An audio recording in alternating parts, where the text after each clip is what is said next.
جو ہے امیر معاویہ رضی اللہ عنہ کے دور میں ایک سٹیجوں سے گالیاں دلوانے کے لیے حضرت علی رضی اللہ تعالیٰ عنہ کو ایک مکمل حکم جاری تھا، ایک آرڈر تھا حکومتی لیول کا کہ ہر سٹیج سے مولا علی کرم اللہ وجہ کریم کو گالیاں دی جائیں اور برا بھلا کہا جائے۔ یہ امیر معاویہ کی طرف سے ایک حکومتی لیول کا یعنی آرڈر جاری کیا گیا تھا۔ یہ تاثر دینے کے لیے یہ چند ایک حدیثیں لائے ہیں، اور حدیثیں آپ لائن کیا یہ دیکھتے ہیں جی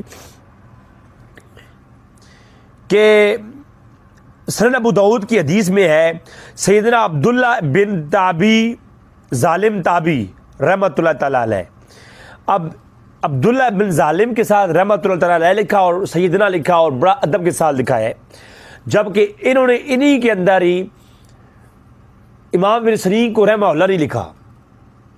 اپنے ریسرچ پیپرز کے اندر امام بن سیرین کے اوپر کو رحمۃ اللہ نہیں کہا، اور امام سیرین کو اپنے کلپس کے اندر ان پہ لعنت دے دی ہے۔ اچھا، اب یہ 42 نمبر جو ان کا نمبر ہے حدیث کا ریسرچ پیپر کے اندر، سنن ابو داؤد سے روایت لاتے ہیں اور کہتے ہیں سیدنا عبداللہ ابن تابی بیان کرتے ہیں کہ جب فلاں شخص، یعنی فلاں شخص سے آگے انہوں نے بریکٹ کے اندر لگایا ہے۔ اب اگلی حدیث سن لیں، اسی کے ساتھ اگلی حدیث لکھی، سیدنا عبداللہ بن ظالم، اس کا راوی کون ہے؟ عبداللہ بن ظالم ہی ہے، تابی ہے۔ تو وہ کہتے ہیں جب معاویہ بن سفیان کوفہ میں آیا تو مغیرہ بن شعبہ نے کچھ خطبہ مقرر کر رکھے تھے جو مولا علی پر زبان درازی کر رہے تھے۔ پھر سید سعید بن زید نے میرا ہاتھ پکڑا اور فرمایا، اے ظالم شخص، مغیرہ کو دیکھتے ہو تم جو ایک جنتی شخص علی پر لعنت کر رہا ہے؟ علی کا نام نہیں ہے لیکن بریکٹ کے اندر لکھا ہے انہوں نے، ٹھیک ہے۔ اچھا، پھر اسی طرح آگے جو ہے انہوں نے سنن نسائی الکبریٰ کی ایک اور حدیث لائے، اس کے بھی راوی یہی ہے، سیدنا عبداللہ بن ظالم، اور وہ کرتے ہیں کہ میں نے سعید بن زید سے سنا کہ ایک ظالم شخص پہ تعجب ہے کہ جو علی پر سب و شتم کر رہا تھا اور انہیں خطبہ مقرر کر رکھے تھے، ٹھیک ہے۔ تو اب جو ہے 3 4 5 حدیث لکھنے کے بعد نیچے کوئی مینشن نہیں کہ کس حدیث کی بات کر رہی ہے، سب کو اکٹھا کر کے لکھ دیا کہ ابو داؤد سنن الکبریٰ اور البانی نے اور زبیر بن زئی نے اور ظہیر صاحب نے اور شیخ ارناؤت نے کہا حدیث صحیح ہون۔ اب حالانکہ میں آگے دکھاؤں گا آپ کو ان حدیثوں میں سے شیخ ارناؤت نے کہا ہے، شعیب ارناؤت نے کہا ہے حدیث ضعیف ہے۔ اب مرزا صاحب جب پوچھیں گے مرزا صاحب کہیں گے جی میں نے تو شیخ نیچے والی روایت کے بارے میں کہا تھا، نیچے والی کو شیخ ارناؤت نے صحیح کہا ہے، اوپر والی جو ہے وہ روایت جو ہے اس کے بارے میں البانی کی کہا تھا کہ البانی نے صحیح کہا ہے۔ حالانکہ ہونا تو یہ چاہیے تھا کہ جہاں اوپر انہوں نے سنن نسائی کی بات ختم ہوئی تو وہاں ہی لکھتے کہ سنن نسائی کا نمبر یہ ہے اور یہ حدیث صحیح ہے یا ضعیف ہے، شیخ ارناؤت نے یہ کہا ہے اور البانی نے اور زبیر بن زئی نے اور یہ کہا ہے، جبکہ بہت ساری حدیثیں لکھ کر کے آخر میں ساری حدیثوں کے نام لکھ دیے اور ان کی کتابوں کے نام لکھ دیے اور ان کی تحکیم پیش کر دی۔ تو یہ بہت بڑا دھوکہ ہے، بہت بڑا فراڈ ہے کہ حالانکہ شیخ شعیب ارناؤت نے اس حدیث کو ضعیف کہا ہے، البانی نے صحیح کہا ہے۔ تو پہلی بات تو یہ ہے البانی اور یہ لوگ آج کے تحکیم کرنے والے محقق ہیں، تو متقدمین کو لیا جائے گا، متاخرین کو نہیں لیا جائے گا۔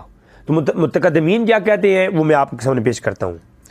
لہذا سب سے پہلے جو میں نے پیش کی کہ اسی آگے نمبر 44 پر سنن نسائی الکبریٰ کی ایک اور حدیث لاتے ہیں، اس کے راوی کون ہے؟ سیدنا عبداللہ بن ظالم ہے۔ پھر اس کے اندر ایک اور حدیث لاتے ہیں، سیدنا عبداللہ بن ظالم ہے۔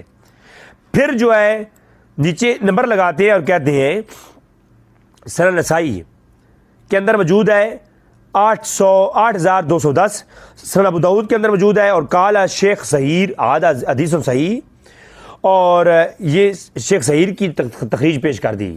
آج کے ایک مولوی کی تقریر جو ہے نا، آج کے مولوی تو ٹھیک ہو گیا، آج کا ایک مولوی آئنسٹائن ہو گیا، وہ ٹھیک ہو گیا اور پہلے والے ائمہ کا نام ہی نہیں لیا۔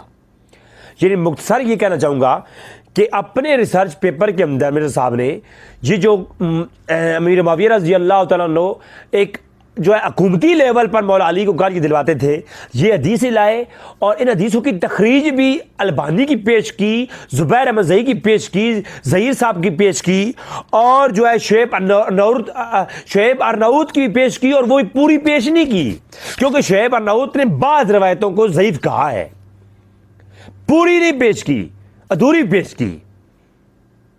تو آپ خود دیکھ لیں کہ جو ہے یہ کتنے بڑا خیانت کی ہے۔ اب اس کے راوی کون ہے؟ سیدنا عبداللہ ابن ظالم تابعی۔ اب آپ دیکھتے ہیں جناب کہ ان کے بارے میں کیا رائے ہے محققین کی۔ انشاءاللہ رضوی بھائی آن لائن کے اوپر ہم آپ کو یہ ساری چیزیں دکھائیں گے کہ یہ کتنا بڑا فراڈ اور دجل کرتا ہے۔ اب یہ جو روایت انہوں نے پیش کی، یہ روایت کا میں آپ کو حقیقت بتاؤں، واقعی کربلا کا حقیقی پس منظر، اس کے اندر یہ سیدنا عبداللہ ابن تابعی جو ہے ظالم تابعی کے بارے میں یہ بات کرتے ہیں۔ اب جو ہے انہوں نے یہ نمبر اپنے 42 کے اوپر اور 44 کے اوپر ان عبداللہ ابن ظالم تابعی کی روایتیں لائے ہیں۔ اب سب سے پہلے آپ سامنے دیکھیں، میرے سامنے کتاب ہے، اگر یہ کتاب کسی کو پی ڈی ایف چاہیے ہو تو میں بندہ فقیر حاضر ہوں، یہ پوری کتاب پی ڈی ایف کی صورت میں دے سکتا ہوں، اور اگر نہیں تو آپ مکتبہ شاملہ ڈاؤن لوڈ کریں، ان کے اندر یہ کتابیں اویلیبل ہیں۔ الکامل فی ضعفاء الرجال، تو جو ضعیف راوی رجال ہیں ان کے بارے میں امام احمد بن عبداللہ بن عدی 365 جسم کا صنفات ہے۔ آپ بہت بڑے موقع گزرے ہیں، آپ ضرور ان کو دیکھیں پڑھیں۔ متوفہ 365 ہجری۔ یہاں عبداللہ ابن ظالم کے بارے میں کیا لکھتے ہیں؟ کہتے ہیں سمیعت ابن حماد یقول قال بخاری، عبداللہ ابن ظالم تابعی عن سعید ابن زید عن النبی صلی اللہ علیہ وسلم ولم یصح، کہ جب امام بخاری نے کہا ہے، اب امام بخاری کی تحقیق چھوڑ دی، امام بخاری کا قول چھوڑ دیا، اور شیخ جو ہے البانی اور شیخ زبیر احمد زئی وہ آئنسٹائن ہو گئے ہے جی۔ اب دیکھتے ہیں کتابی کون ہے اور بابی کون ہے۔ سر بابو کا خدا اور ہے، کتابوں کا خدا اور ہے، یہ میرے صاحب کی بات ٹھیک ہے؟ آئیں دکھاتے ہیں آپ کو کتابوں کا خدا کون ہے اور بابوں کا خدا کون ہے۔ مرزا صاحب کا خدا کوئی اور ہے، کتابوں کا خدا کیا کہتا ہے؟ اب آپ دیکھیے، اب بابی جو مرزا ہیں انہوں نے البانی صاحب اور اپنے بابوں کی دفاع کرتے ہوئے ان کی تخریج پیش کی۔ امام بخاری کا قول یہ ہے کہ عبداللہ بن ظالم جب سعید بن زید سے روایت کریں تو یہ کون ہے؟ والم یصح، یہ جو ہے ٹھیک نہیں ہے، یعنی کہ یہ روایت صحیح نہیں ہوگی، یہ روایت ضعیف ہوگی۔ جناب پوری بات پیش کریں نا پھر کہ عبداللہ بن ظالم تابعین کے بارے میں کیا اقوال ہیں۔ دوسرے امام ابن حجر کی کتاب ہے تقریب التہذیب، اور اس کے اندر عبداللہ ابن ظالم التمیمی المازنی جو کہ یہ بہت بڑے کہتے ہیں تیسرے طبقے کا صدوق ہے، راوی ہے، لیکن بخاری نے اسے قدرے کمزور کہا ہے۔ سر جرا پیش کریں نا، یہ صحیح درجے کی روایت تو بنتی ہی نہیں ہے۔ البانی نے بھی صحیح کہا ہے، آپ تو خود تو کہتے ہیں کہ دونوں لوگوں کی میں جو ہے وہ علم کسی سے چھیننا نہیں چاہیے، تو ہر کسی کی اپنی علمی تحقیق میں پیش کرتا ہوں، تو آپ دونوں طبقوں کی تحقیق پیش کریں نا، پھر ساتھ البانی کی پیش کریں کہ انہوں نے صحیح کہا ہے، اور ساتھ یہ پیش کریں کہ جناب شعیب ارناؤت اور جو ہے امام ابن حجر اور دیگر ائمہ نے اس کو ضعیف کہا ہے، تو پھر اب میں مانوں گا کہ آپ واقعے میں بڑے محقق ہیں اور بڑی اعتدال پسندی کے ساتھ بات کرتے ہیں۔ اب آگے دیکھیں تو تہذیب اس کے اندر بھی آ گیا۔ اب ضعفاء الکبیر، یہ کتاب ہے امام ابو جعفر محمد بن عمرو بن موسیٰ بن حماد اکیلی المکی، بہت بڑے امام گزرے امام اکیلی، تو ان کی اپنی کتاب ہے الضعفاء الکبیر، بڑے بڑے ضعیف راوی ہیں، ان کون میں سے کون ہے؟ کہا عبداللہ بن ظالم عن سعید بن زید حدثنی آدم بن موسیٰ قال سمعت بخاری، ہم نے بخاری سنا ہے، اور یہ جو آدم بن موسیٰ ان کا بخاری سماع موجود ہے۔ عبداللہ بن ظالم عن سعید بن زید عن النبی صلی اللہ علیہ وسلم ولا یصح، کہ یہ جو عبداللہ بن ظالم ہے جب سعید بن زید سے روایت کرتا ہے تو یہ ولا یصح، یہ صحیح راوی نہیں ہے، اس کی روایت صحیح نہیں ہوگی۔ اس کے علاوہ دیوان ضعفاء متروکین جو متروک راوی ہیں اور ضعیف راوی ہیں ان کا دیوان، تو یہ مجہول راویوں کا بھی دیوان. تو جناب یہ کسی کتاب ہے، یہ علامہ ذہبی کی کتاب ہے دیوان، میرے پاس موجود ہے، جس کو چاہیے وہ PDF کی صورت میں دے سکتا ہوں، اور انشاءاللہ میں کوشش کروں گا ان قریب رضوی بھائی online.com پہ آپ کو یہ کتابیں ملیں گی.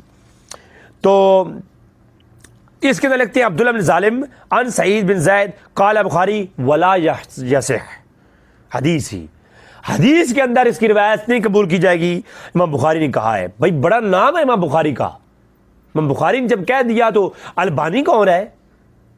بابوں کو نہ مانے نا، کتابوں کو مانے. امام بخاری ایک بڑا نام ہے جناب. تو امام بخاری نے جناب امام ذہبی نے دیوان کے اندر بھی کہہ دیا المغنی فی الضعفاء، یہ کتاب ہے علامہ ذہبی کی.